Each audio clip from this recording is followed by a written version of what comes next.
And just like Sisyphus rolling that boulder up that hill, we're back at it again for another edition of Wake Up Wenatchee Valley as we welcome you to August. It is the first day of August 2019. It's Thursday. I'm Dan Kuntz, your host. Got a whiz-bang 5-star show for you today on a scale of 1 to 10. Megan has promised an 8.6 show right around there. We'll do our best. Thank goodness we have a guest to help me carry that load. Al Lorenz came by yesterday. He drove all the way down to Manson just to do this program. We appreciate that. Al is not supporting Proposition 1. That is the sales tax increase that Link is proposing on your August 6th ballot. He is it's kind of an ad hoc group. It's not a real organized group that's encouraging people to vote no on Proposition 1, but Al is certainly vocal about it.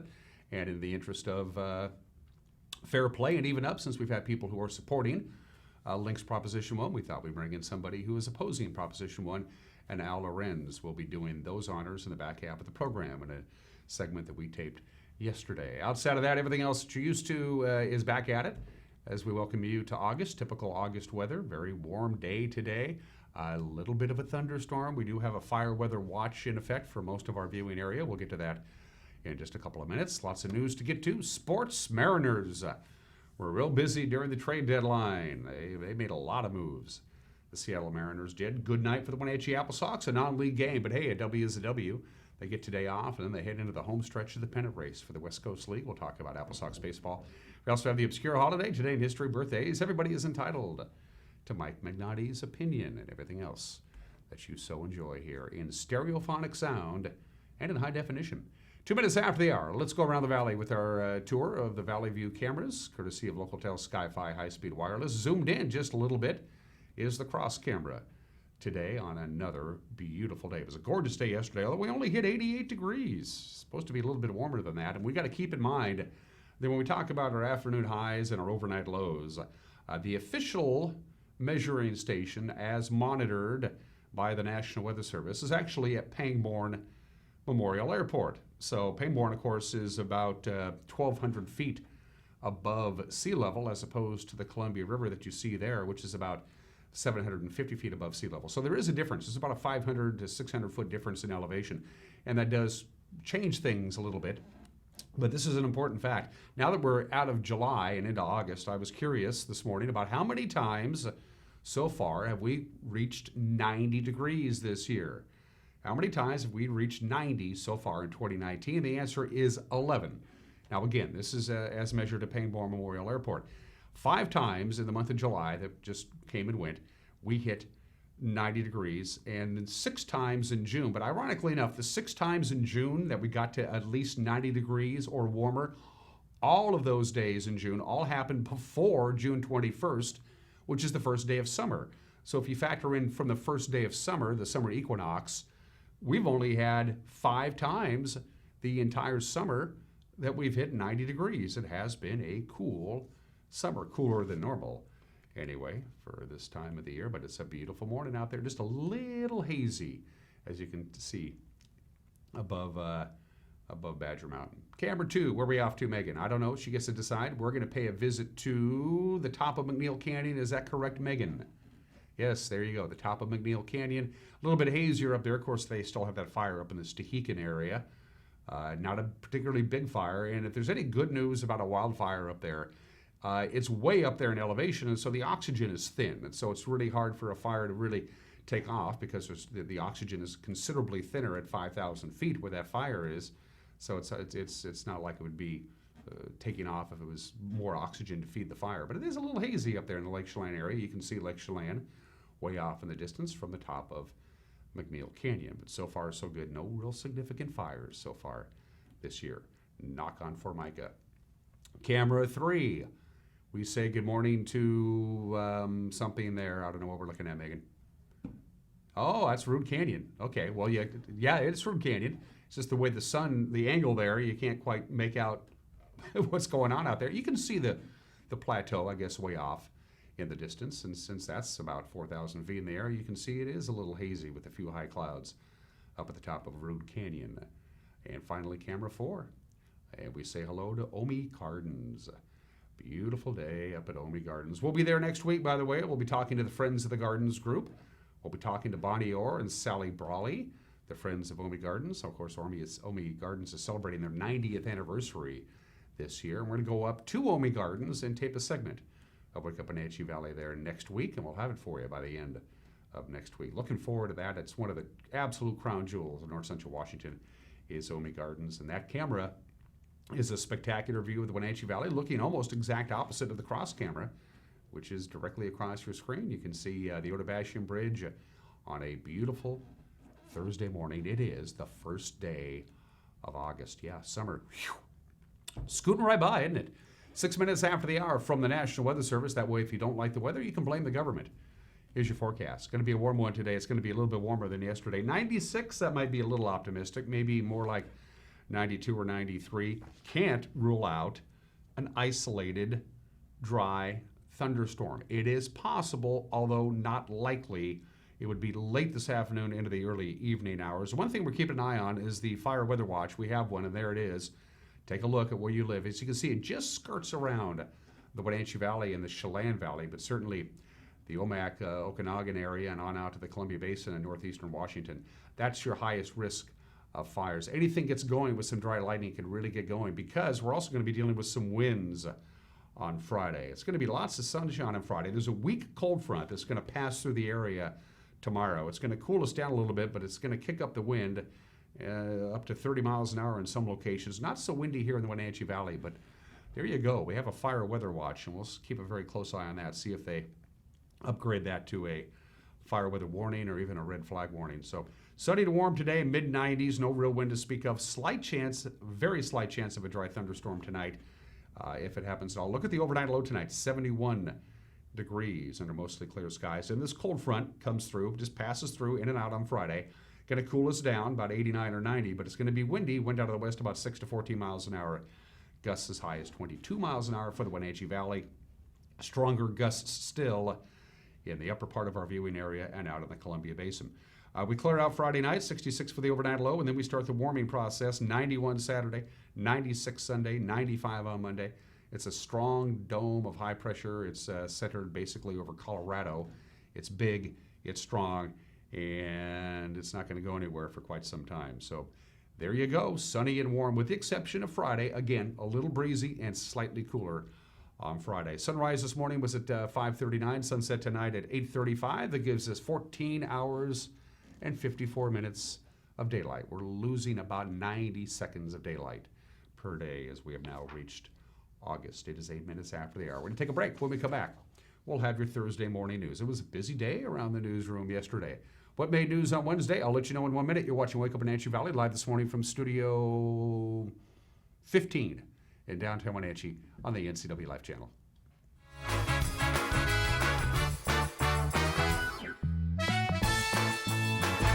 I told Mr. Nielsen about Simon. He's the best doctor because I like the medicines like he gives me. He asks like more questions, and that's why I feel like he's more interested in the health. For me, it means a lot. That means he really cares about, about him. I like you, Simon, and you're my best friend.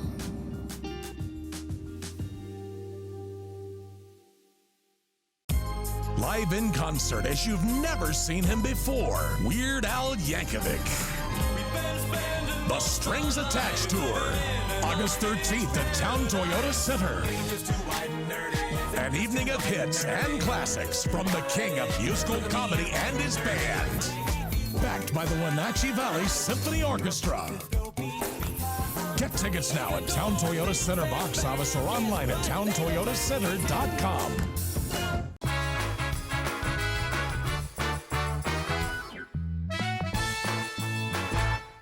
We're back at 9 minutes after the hour. We have clear skies and 65 degrees outside of our studios. Lots of sunshine today. We'll be into the 90s, cooler and breezier on Friday, and then a very warm to downright hot weekend coming up for the first weekend in August. Here's what's making headlines. The driver of a white SUV took Wenatchee police and then East Wenatchee police on quite a ride Wednesday morning, a high-speed chase through the valley. It started in Wenatchee about 10 o'clock yesterday morning. It finally ended about 15 minutes later when the vehicle crashed into a brick wall barrier outside Bob's Burgers and Brews on Grant Road in East Wenatchee. Nobody was injured in the chase. The driver was taken into custody without incident. Details, well, we don't have a lot. As a matter of fact, we're hoping to have more information on that chase on the NCW Life Evening News tonight at 5 o'clock with Grant Olson. The NCW Life channel has obtained body cam video of that brawl between Moses Lake officers and people at an Ivy Street home. This happened in the wee small hours of Saturday night. Take a look at this. Police had followed a suspect from a bar disturbance to the home. Back in the car now. Put your hands out. For what? Put your hands on top of your head. For what? Put your hands on top of your head. For what? I got him right here. Hey, what? You guys have no reason to stop us. I do. I can't. Stop. As they attempted to detain 21-year-old Alejandro Serraz, others at the home got involved, with 18-year-old Robert Reasonable reportedly charging Officer Mitchell Homan. Step away right now. Step away right now. Step away. During the ensuing scuffle, 28-year-old Miguel Perez sucker punched Homan in the back of the head, police said. I'm trying to push him back like you said. Oh, you're going to push it on me? Why are you pushing on me? When Officer Nick Stewart released Serraz to assist the other officers, Serraz reportedly hit Stewart in the back with a full beer bottle before running off.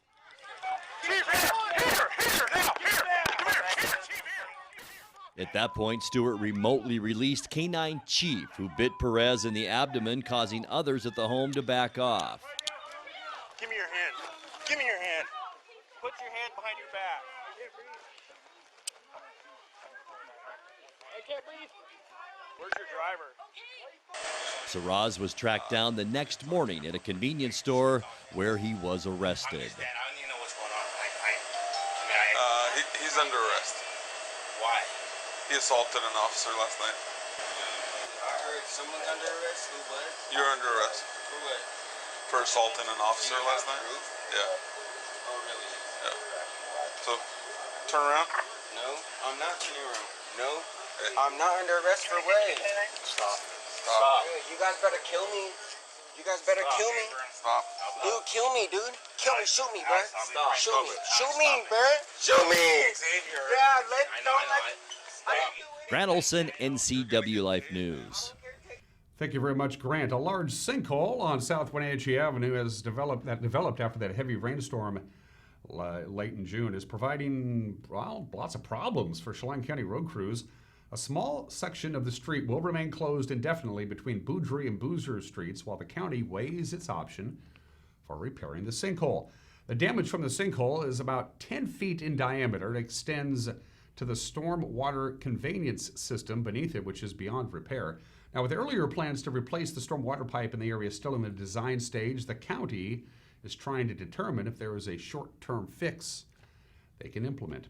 Well, construction work continues at Stevens Pass Ski Resort. A major chairlift replacement project is going on. You may have noticed Black Hawk helicopters doing some of the heavy lifting work. There's some really nice footage provided to us from Stevens Pass. Using a 1-yard bucket and numerous cement trucks, 100 yards of cement was poured to provide bases for 24 new steel towers being installed in the coming weeks. The Black Hawk also removed numerous old steel towers weighing about 5,000 pounds each, and they'll be back to install the new towers later on this month. The $35 million project is the largest investment in the history of Stevens Pass. Both the Brooks and Daisy chairlifts are going to be replaced with bigger, more modern quad lifts for the 2019-2020 season to increase lift capacity and served underutilized terrain.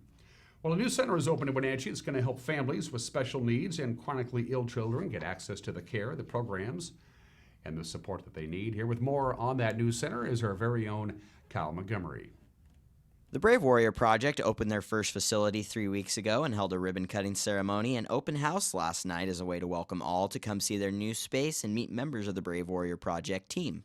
The nonprofit organization, founded in 2017, works to eliminate barriers for children with special needs, chronic illness, and cancer in small-town communities such as Wenatchee by offering various programs in multiple areas to satisfy the children's needs. The 4,000-square-foot facility located at 18 North Mission Street occupies the old press room theater of the Wenatchee World Building and is home to a resource center, educational programs, and an inclusive play space for Warrior kids. Brave Warrior director and founder Erica Moshi says the program helps local families by giving them access to resources and social experiences that are limited in areas like Wenatchee.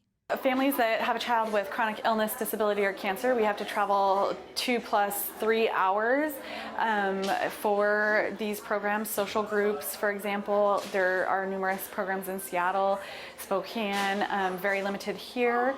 There really are limited areas that our children are safe to play at, so we're really hoping that this facility will open up the doors for all of our families and kids to provide the opportunity that the bigger cities provide. Brave Warrior parent Megan Barker says the organization is an excellent, inclusive support system that lets kids be kids regardless of their differences. This is a very inclusive, open, welcoming environment. The kids can just be kids, they can just have fun, and there doesn't have to be any thought of their differences as human beings because of the things they may be going through. The Brave Warrior Project hopes to get a permanent space in the future where they can provide gardens, animals, and opportunities for warrior kids to grow in a safe and loving environment. With NCW Life News, I'm Kyle Montgomery. Thank you, Kyle. Tonight is opening night at the Numerica Performing Arts Center for the musical Hands on a Hard Body. It's this year's annual Hot August Night production. Our very own friend Mike Magnotti is in the cast of the production.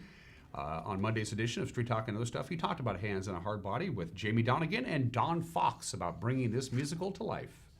What's the name of the show? Okay. And tell us why people should come to see it. Hot August Night show is Hands on a Hard Body. It is a musical, a Broadway musical. It was on Broadway 6 years ago.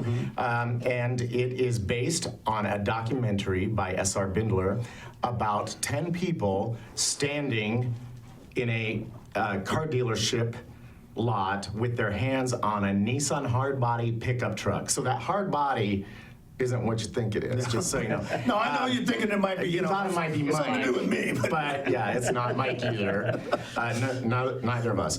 And so the contest is these wonderful characters that are there for a lot of different reasons, and they are vying to win this truck.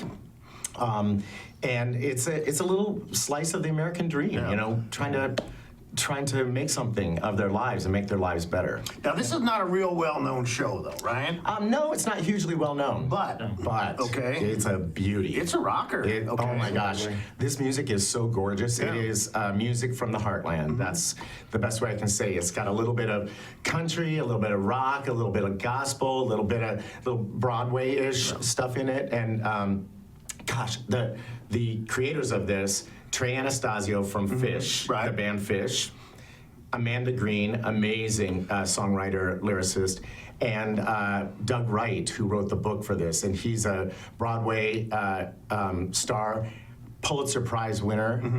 Amazing. And we open? We open on Thursday, August 1st. Okay, now look. Woo! Okay, trust me on this, and you know I've never steered you wrong. This show, it's gonna rock you. You're gonna like it. Okay, so you go to Numerica Pack. Just go on Google Numerica Pack. It'll bring you right to where you can get tickets and that type of thing. There's lots of tickets still available, but what's been happening with these Hot August Night shows? They run 3 weekends. What's been happening the last 2 weekends? Sold out. Sold out. They run 3 weekends. The first weekend, everybody that sees it loves it. The word gets out, and the last 2 weekends sell out. So we want to encourage people to come see it in this first weekend.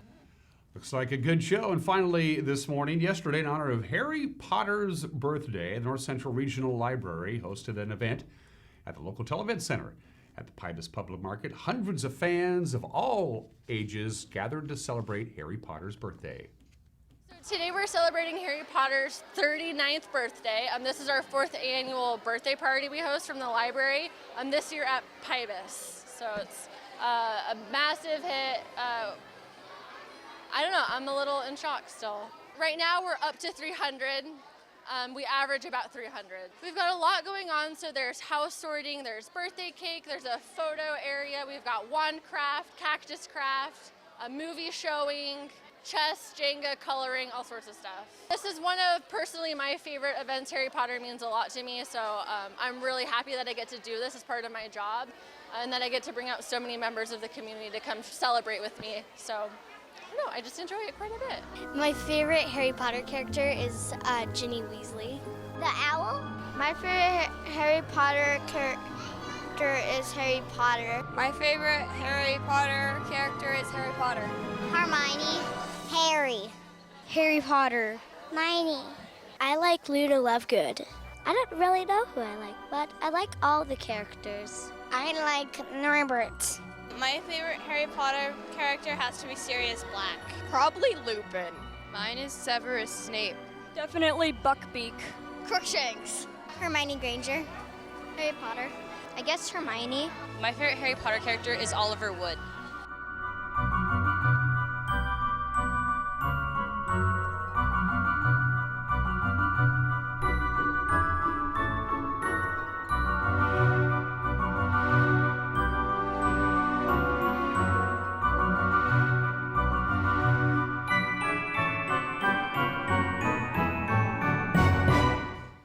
A cultural phenomenon that I have not yet figured out. Maybe I should read one of the books. I guess happy birthday, Harry. And that is the news on this Thursday morning. What happened or will happen on this Thursday, we'll let you know come 5 o'clock, 6 o'clock, and 10 o'clock tonight. The NCW Live Channel Evening News with Grant Olson and Eric Grandstrom. You can watch it on television, or as we'd like to say in the business, TV, at 5 o'clock, 6 o'clock, and 10 o'clock. You can watch it on demand if you so desire by going to our website at ncwlife.com. All of our newscasts, by the way, are archived there, as are all of our locally produced shows, including this show, sports broadcasts, special presentations, be it parades or commencement exercises or anything like that. So if there's a program that you've missed in the recent past, or even quite some time ago, you can watch it all by going to our website at ncwlife.com. At the bottom of your screen, all the different ways you can get a hold of us. If you have a news tip for us, just send us an email, news@ncwlife.com. It's 22 minutes after the hour. We're going to take a break. When we come back, we got sports, the obscure holiday today, and history, birthdays, kennel cameos. Also, everyone is entitled to Mike's opinion is coming up, and my conversation with Al Lorenz, who is asking people to vote no on Link's Proposition 1 come Tuesday, August 6th. You're watching Wake Up Wenatchee Valley. We'll be right back.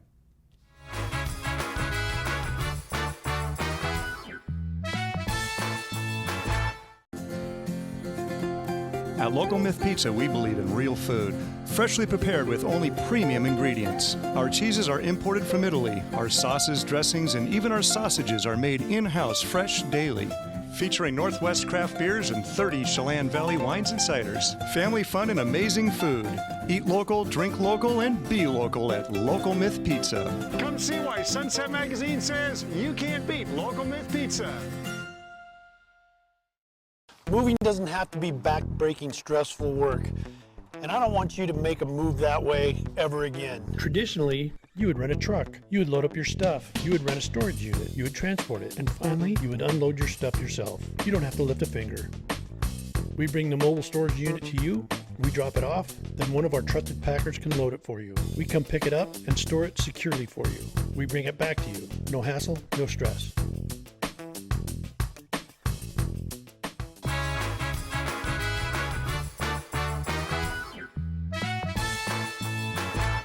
And we're back. Let's take a look at sports. Brett Garcia and 3 relievers combined on a 5-hit shutout of Cascade Collegiate last night. 13-0 in the final. Paul Thomas Senior Field. The voice of the Apple Sox, Joel Norman, has the wrap-up. The Wenatchee Apple Sox took care of business and defeated the Cascade Collegiate League Showcase 13-0 on Wednesday night at Paul Thomas Senior Stadium. The Apple Sox had runs early and often and picked up the lead to improve to 5-0, winning all 5 of their non-league games. Now the attention turns to this weekend as the Apple Sox take on the Yakima Valley Pippins. Wenatchee, pending the result of the Cowlitz Victoria game, is still tied for first place and looking to improve on that and get back into the postseason for the first time since 2013. An off day on Thursday, but back in action Friday night at 6:35. With your Apple Sox update, I'm Joel Norman. Joel shaved. Looks pretty good. One of the nice things about a 13-0 non-league blowout win is that position players can pitch, and that's what happened last night. Ryan Altenberger doesn't pitch, but he did last night. So did Colby Colden. As Joel mentioned, Wenatchee's off until Friday when they host Yakima Valley, the first of a 3-game series at 6:35. To the scores we go in the West Coast League. Victoria had a walk-off 5-4 win over Cowlitz in the bottom of the 10th inning. Also, Bellingham got past Ridgefield 8-1. Port Angeles also a winner. They down Kelowna 4-1. Briley Knight went 3 for 4 with 3 runs and 3 RBIs. Corvallis beat Bend 18-1. The Knights are 33-10 on the season. Portland Pickles fell to Walla Walla 5-3, and in a non-league game, Yakima Valley had a walk-off 8-7 win over Highline, and that snapped their 3-game losing streak. Of course, they're heading right here to the big city starting tomorrow. We're going to have that game. Saturday's the middle game of the 3-game series. We're going to have it live right here on the NCAA Live channel. Check it out. Pre-game with Eric Granstrom at 6:15. First pitch at 6:35. If you can't make it to the ball field, you can watch it Saturday night right here on this very television station. Let's take a look at the updated standings. In the North Division, the Harbor Cats, of course, won last night. Victoria now leads Wenatchee in the second half standings by a half game. Port Angeles lurking right behind the Apple Sox.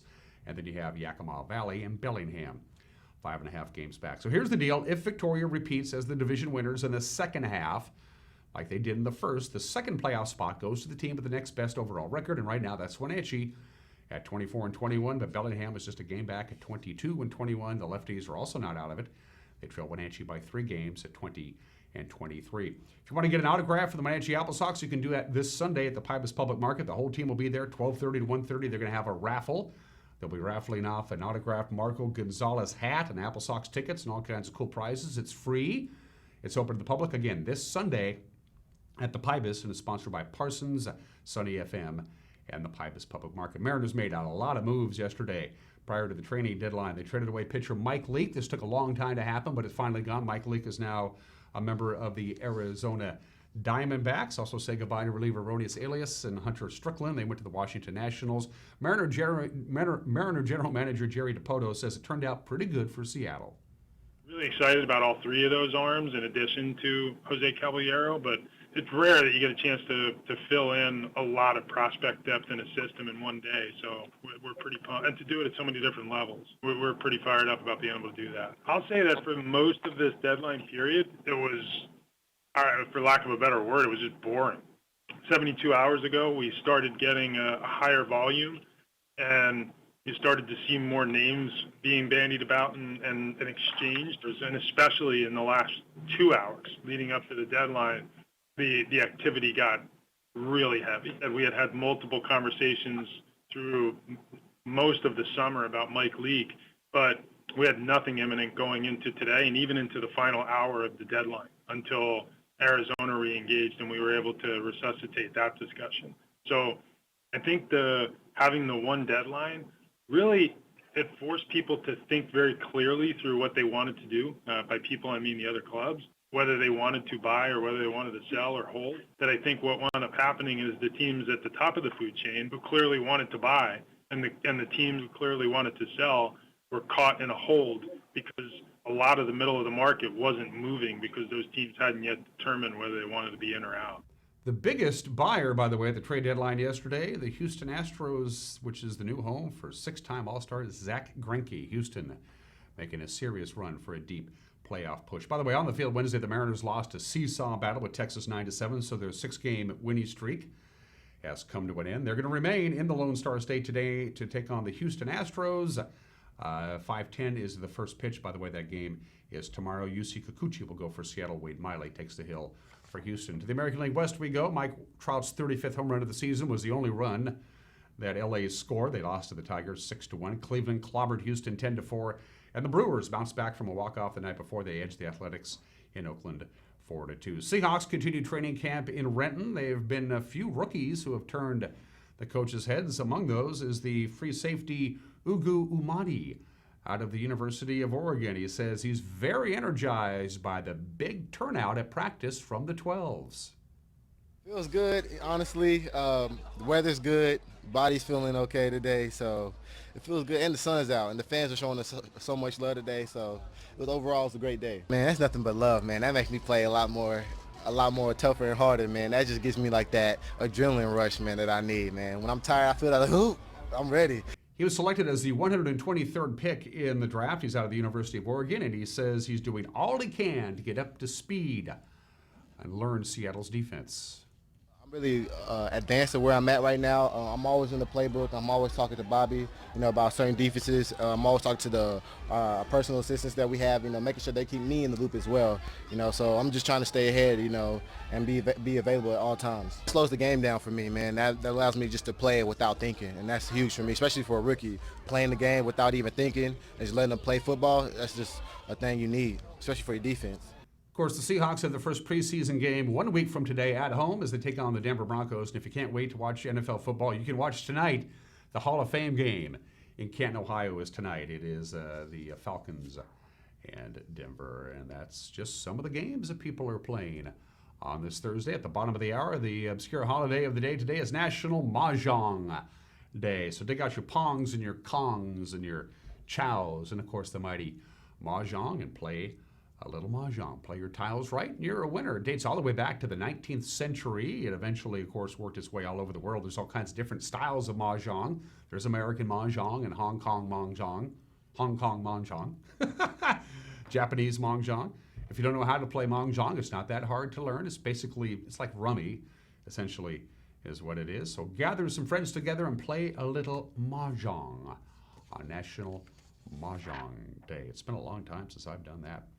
It is the first day of August, and it's time for Today in History. We want to wish a happy 143rd birthday to Colorado. Colorado joined the Union on August 1st, 1876 as the 38th state. It is known as the Centennial State because 1876, of course, was our nation's centennial. It's also the state song is Where the Columbines Grow, also Rocky Mountain High. They adopted that one a little bit later on. At 26.5 miles, Colfax Avenue in Denver is the longest continuous street in America, and Leadville is the highest incorporated city in the United States. The city of Leadville, Colorado is 10,430 feet above sea level. That is way up there. Happy birthday to Colorado. August 1st, 1936, 83 years ago today, the games of the 11th Olympiad opened in Berlin with a ceremony presided over by Adolf Hitler. We have film. Take a look. A sniper identified as 24-year-old Charles J. Whitman started shooting from the observation deck of the 27-story tall University Tower. Wrong one. Anyway, during the opening, we can skip the film there, Megan. You got it? Roll film. Let's see what we got.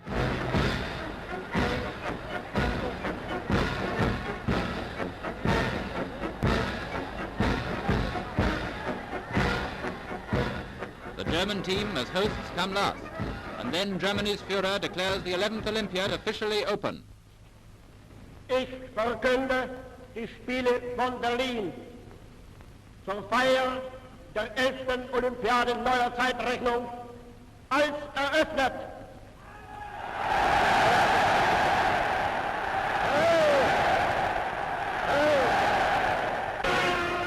So, with the pigeons carrying a message of peace to the world, begins the event for which all Germany has been preparing for months past. For 14 days, Berlin will be the scene of the fiercest battles between 50 nations, battles of peace. For 14 days, the eyes of the world will be on Berlin. And you saw the pigeons. They released 25,000 pigeons, and as the pigeons were flying around the stadium, they also fired off ceremonial cannons, which scared the pigeons, scared the poop right out of the pigeons, and all of the people in the stadium got pooped on by the pigeons. You briefly saw this 53 years ago today. Charles Whitman stabbed his mother and his wife to death, went to the University of Texas in Austin, went to the 27-story tower, and opened fire from KTBC TV in Austin, Texas. A sniper identified as 24-year-old Charles J. Whitman started shooting from the observation deck of the 27-story tall University Tower. He fell moving targets blocks away. A terror-filled 90 minutes started at 5 minutes before 12 Austin time, and it was 1:22 when policeman Ramiro Martinez shot Whitman. Victims were cut down on the west and south sides of the campus as the sniper zeroed in on his targets with unerring accuracy. Those who were felled with bullets from the high-caliber rifle were pulled to safety as soon as possible by officials and passers-by. Others crouched in terror. On a much happier note, let's close out today in history with August 1st, 71, 48 years ago today. There's all kinds of rock and roll charity concerts that have been going on for years, but this was the very, very first one. The Concert for Bangladesh, 2 shows at Madison Square Garden in New York City. Former Beatle George Harrison organized it, and he invited his friends like Bob Dylan and Ringo Starr and Eric Clapton and Ravi Shankar and Billy Preston and Leon Russell. Badfinger was there. John Lennon was supposed to be there. George Harrison invited John Lennon on one condition, that Yoko Ono not perform. John agreed. But when he told Yoko he was going and she wasn't invited, they had a big fight, and John ended up not playing. The Concert for Bangladesh happened on this date back in 1971. Finally, we've got a couple of birthdays for you. On this first day of August, one half of Lewis and Clark and the Corps of Discovery, William Clark, was born to the state in 1770, lived to the age of 68. His job for the Lewis and Clark expedition was mainly drawing the maps, the management of the expedition's supplies. He also led the hunting and fishing expeditions so they could find food to eat. They were a very good team, Lewis and Clark, and William Clark was half of that. Of course, Clark County and Clarkston, Washington, in this state are both named after William Clark, born in the state in 1770. And Herman Melville was born in the state in 1819. 200 years ago today, he was the man who wrote Moby Dick. When he died in 1891, he was broke, and Moby Dick wasn't even in print. It was a commercial failure. It wasn't until the 20th century that Moby Dick and his reputation as the great American novel was finally established, and those are birthdays. Still coming up, my conversation with Al Lorenz, who is asking people to vote no on Link's Proposition 1, and everyone is entitled to Mike McNally's opinion. But first things first, Iris the dog needs a home. It's Kennel Cameos on the NCW Life channel.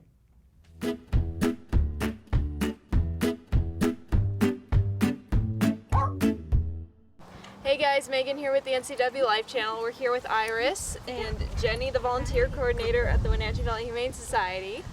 Can you tell us about Iris? Yes, this sweet girl came to us a few months ago. She was actually found in a canal, and some people brought her in to us. She's about 2 years old. She's a favorite of one of our volunteers here that takes her out hiking. She's gone to the farmer's market, down to the river. The longer we have her, the more attached she's become to the people around here. She's actually just a real sweetheart. She's working hard here in our behavior program, so she's doing really well on a leash. She is husky. She does have a tendency to be able to jump fences, so she should be in a place with at least a 6-foot fence. She seems to be liking kids. She's a really great gal. We adore Iris here. And how is she with dogs and cats? Dogs, she's good with male dogs here. She does pairs here at the shelter with male dogs. We don't know how she is with female dogs. She seems to have a stronger personality. Cats, she does chase, so that should be noted. And if someone's interested in adopting her, what should they do? They should come on down to the Humane Society and meet Iris, and she is available to go home today if they want her.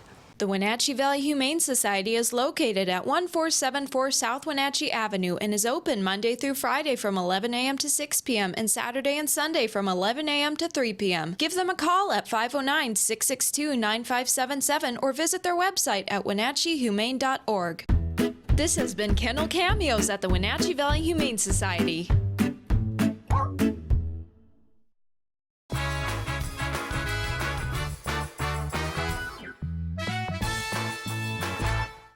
Tom from Alpine Air Heating and Cooling. At Alpine Air, we think of ourselves as customer service-oriented retailers. When you make an appointment, please visit our store, meet our people, see our shop. We are serious about heating and air conditioning. Carrier and Alpine Air are offering huge factory rebates and financing options for all your needs. Turn to the experts at Carrier and Alpine Air. Call for your free replacement estimate.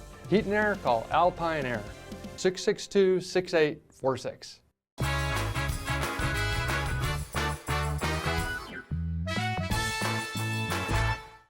Hey, this is Mike Mad Dog McNutty, and everybody's entitled to my opinion. Like I've said before, I'm a regular churchgoer, so I run into this guy who I used to see at church, and as I haven't seen him for a while, I asked him, where's he been? Is everything okay? He said, I stopped coming, and the reason was I've been going there to church for a year, and no one has ever invited me out to lunch. Now, what kind of reason is that? Was he going to church to arrange lunch dates? And what I should have asked him is, did you ever invite anyone to lunch? Wouldn't it be a good idea if maybe we should do unto others what we would have them do to you, rather than expect people to do to you just because you happen to be there. This is Mike Mad Dog Magnotti, and that's my opinion.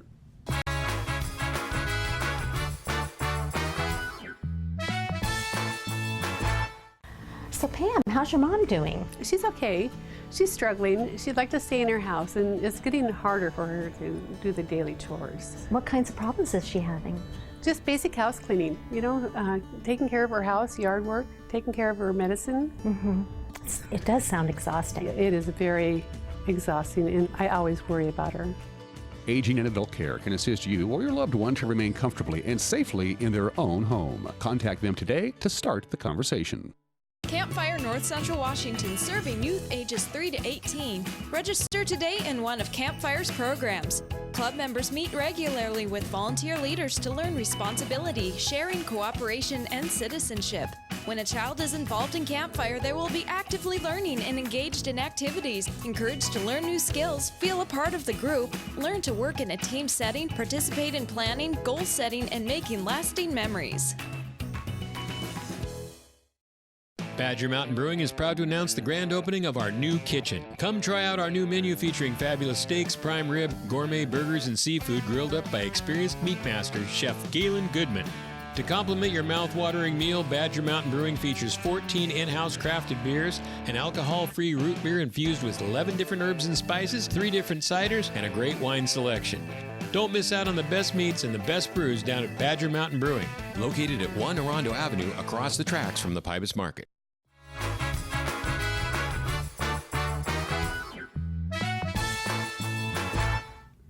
Welcome back to Wake Up in Angie Valley. I am Dan Kuntz. As you well know by now, primary election day is on August 6th. Yes, there are some candidates and some decisions that you're going to have to make on that side of the coin, but also there are 2 propositions. One of them is the Rivercom funding proposition. We've talked about that at length. And of course, the other one is Proposition 1, which is a sales tax increase being pursued by Link.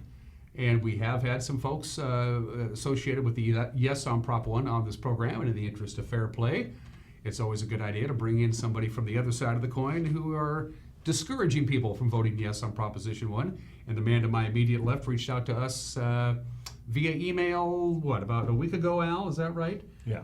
To stress your concerns. You're against Proposition 1, and he sent me some rather interesting statistics. And in the interest of fair play, I invited Al to come join us on this program to convince you to vote against Proposition 1. Al Lorenz came all the way down from lovely Manson to join us. It's good to see you. Thanks, Dan. Thanks for a little something about you, Al, before we get into the meat and potatoes. Tell folks about yourself.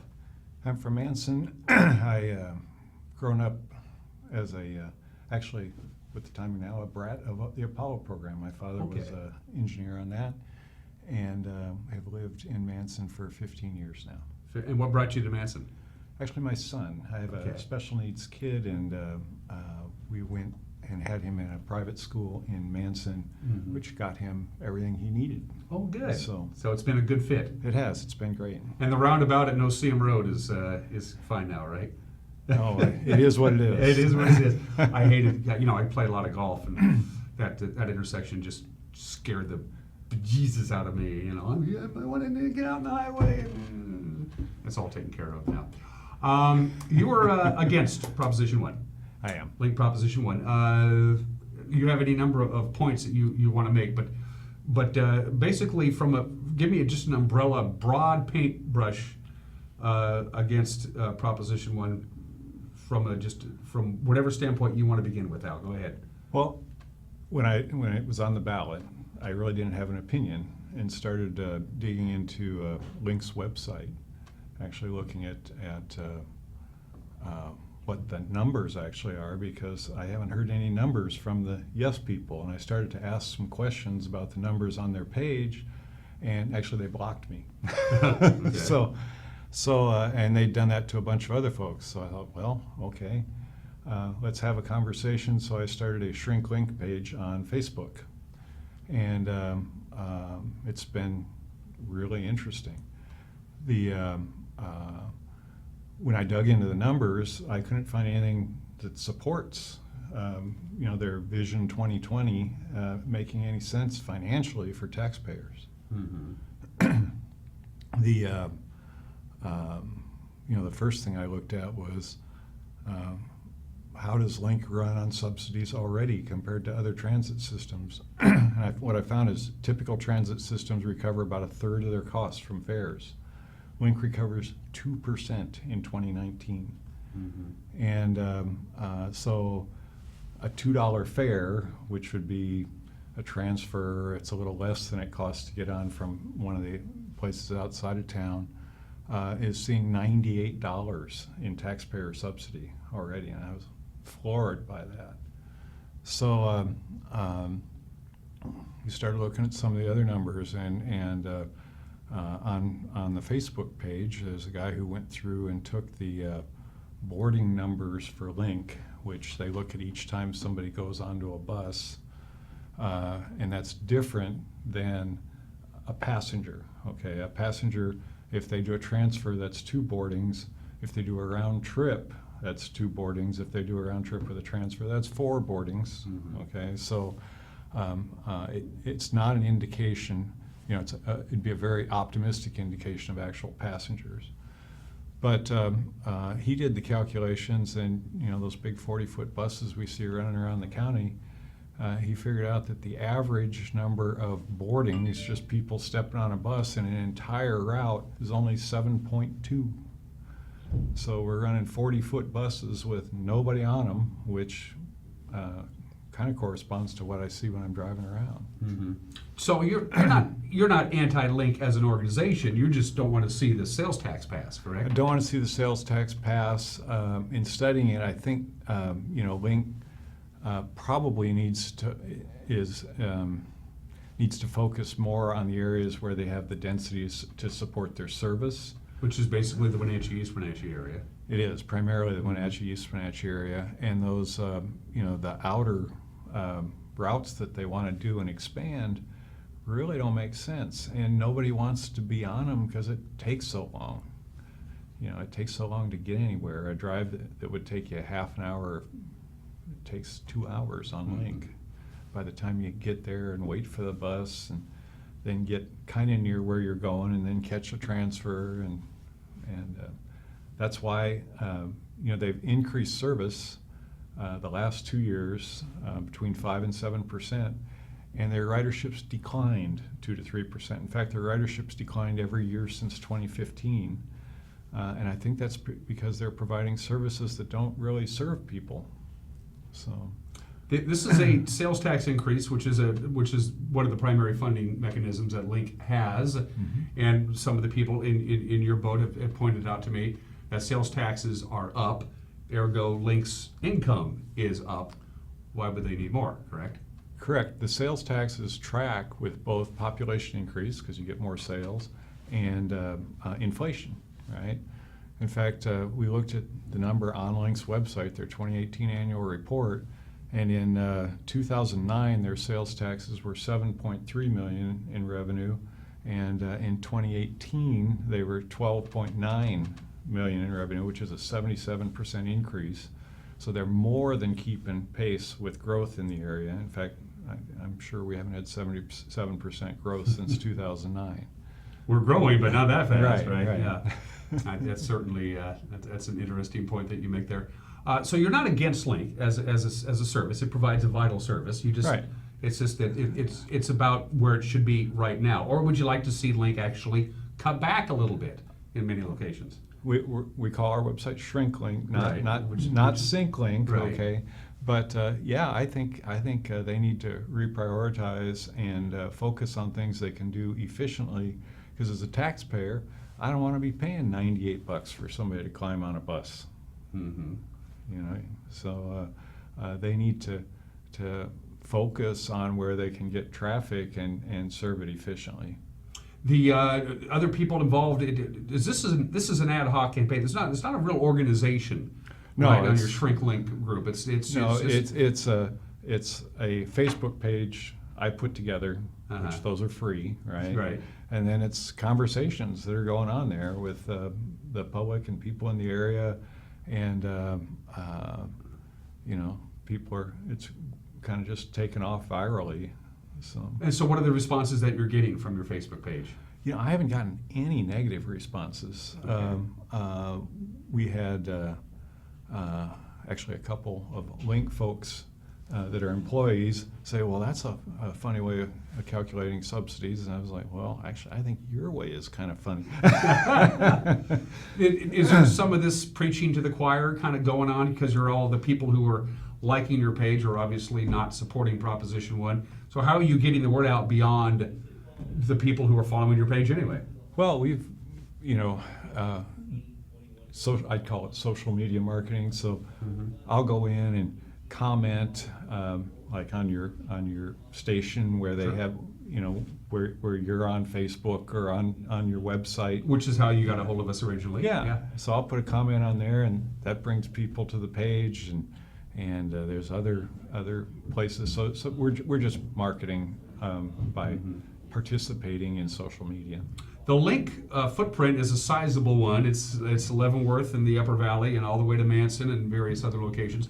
But the population base, the vast majority of the people who are going to be voting yes or no on August 6th are going to be right here in the Wenatchee, East Wenatchee area. And those sheer numbers could kind of overwhelm any small grassroots effort from smaller communities that are against it. Is that a concern of yours at all? It's an election. People, it happens like it happens, and it's fine.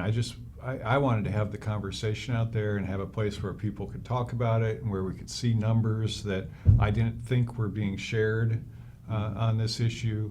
The Pro-Link committee, I went into the PDC and found that, there's like 5 or 6 corporate vendors who have done over 90% of the money. And these are all people that serve to benefit from this thing passage. One is Avail Technologies, which is a software company that sells software to Link for collecting fares and managing their system. And there's Gillig, the bus maker, when you see these shiny new 40-foot buses going around. So they've got millions in benefits, the Teamsters Union's another one, that they'll get from this taxpayer money, from taxpayer largesse. And so that, I'm not seeing a bunch of people contributing to support this thing, citizens, so I don't even think the people in Wenatchee think Link's efficient. It's a simple majority, 50% plus 1 is all it takes for this to pass, and Link is going to put this in incrementally if in fact it does pass. But it is also a primary election in the dog days of August, and there's not a lot of decisions to be made. Low turnout would probably benefit Link in this respect. I would expect it would. Low turnout would benefit Link as opposed to a general election turnout where more people are voting anyway. Is that a concern of yours, that it's a sleepy August primary election with not a lot of decisions to be made? It might just backdoor its way through? It's the way these things are run politically. I mean, whether it's a school bond issue or something like this, you never see those on a presidential election ballot, do you? No, you don't. You don't at all. That's the way our system works, and I'm actually feeling pretty good that people are going to think about this thing and look at the numbers and make a decision that favors not expanding Link. Obviously, you went on Link's website and you looked at their Vision 2020 and did your homework, and there's a lot of information there. There is. Do you think it's the information that they're feeding out there is basically honest, or the fact is you just had to do a little bit more homework? Well, okay, they surveyed, a few thousand people. The people that answer the surveys and are primarily either probably Link employees, Link riders, users of Link. People who don't use Link probably aren't going to respond. And if you ask a user of Link, wouldn't it be great if more buses came by your house? The answer is going to be, yeah, sure, right? So I don't put much stock in the survey. It wasn't done like where they randomly selected people in the entire county and got responses from them. It was they reached out to the public and the people who had something to gain responded. Some of the people on the Pro Vote Yes link, I asked them specifically a question. if you have nothing to do with Link, you've never ridden a bus, you never plan on riding a Link bus, why would you want to vote yes on this? And the response was, the more riders on buses, the less traffic. And obviously traffic is a concern, certainly in the Wenatchee East, Wenatchee area. Do you find merit in that argument? That the more people on buses or less cars on the road? I think the shuttles they run in Wenatchee are probably a great thing.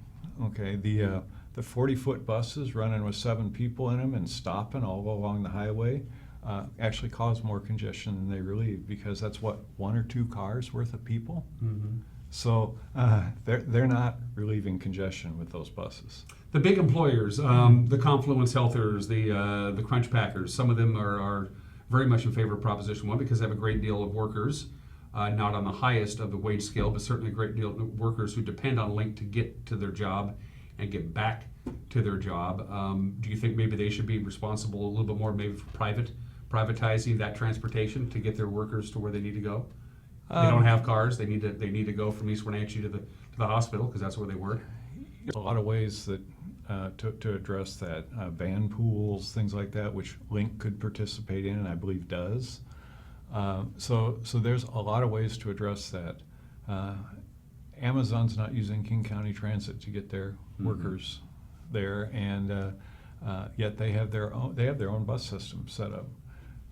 We don't need to, as taxpayers, be kicking in $100 a ride for somebody to get to work at Crunch Pack.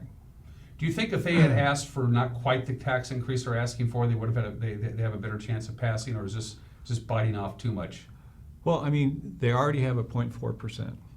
Okay, Yakima Transit has operated on 0.3% since 1981 without an increase, because the revenue with the sales tax grows, like we said, with inflation and population.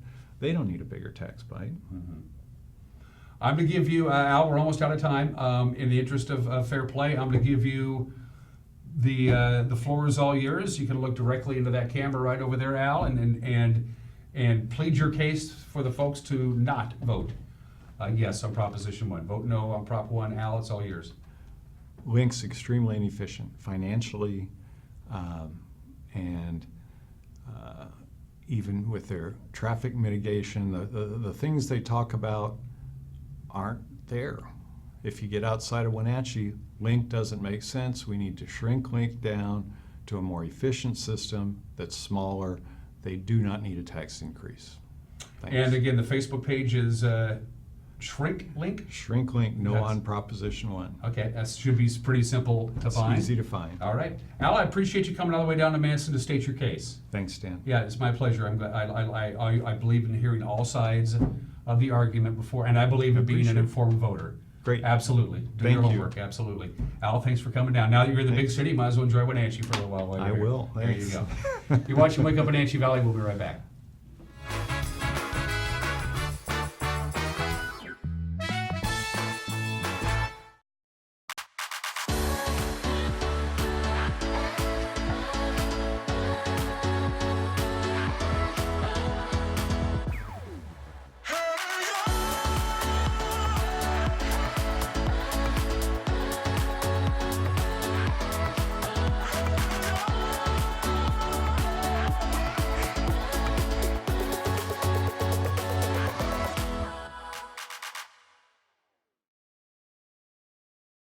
Hey friends, this is the Discovery Center at Rocky Reach Dam, where things look exactly like they did in the 1960s. Say cheese! Turns out the way people learn has changed a lot since then. Gee, Pop, that lecture was swell. It's about time to create some new and exciting ways to interact with the story of the PUD and our valley. We'll be closed next year while we make some magic happen. So stay tuned. We'll keep you posted on the journey.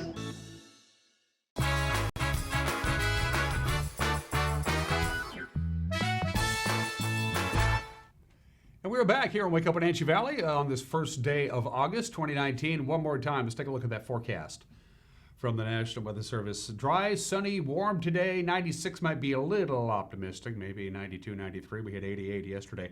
A weak cold front's going to pass through the area on Friday, so we do have a fire weather watch for tomorrow. It's going to be a little bit cooler, a little bit windier on Friday, but that'll all be done by Friday night. Then we start the warming process. on Saturday and Sunday and Monday. Typical August weather. Provided this show isn't canceled. I'll see you Friday. Have a great day. Take care. Bye-bye.